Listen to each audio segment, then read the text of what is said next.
Hello viewers, आज आपनालोकले मैं lasso एकेबारे यूनिक टाइपर एटा केक। एटु केक है देखात केक निचिना लगा नाइ न, शोपिस निचिना लागिसे।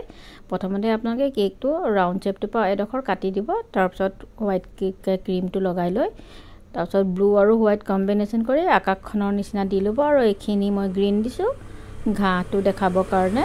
तार पिছত एटु तलतो मैं ग्रीन करि लैसु गोटेটো। और মাজতে হোয়াইট কনত মই येलो দি দিলো, এটো এটা ৰাস্তা দেখাবৰ কাৰণে দিছো। আৰু কেক প্লেটখন ডাঙৰকে লব, তেতিয়া কেকটো বেছি শো আহিব।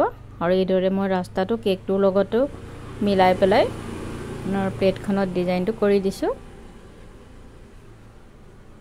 এতিয়া এই গোলাপ ফুলবোৰ বনাই মেলি ফ্ৰিজত থৈ দিয়া আছিল। এতিয়া এটো ওপৰত এনেকে সব ফালে দি দিম।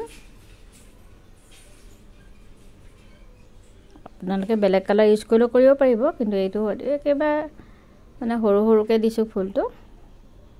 এটা সব ফালে ফুলখিনি দি দিম।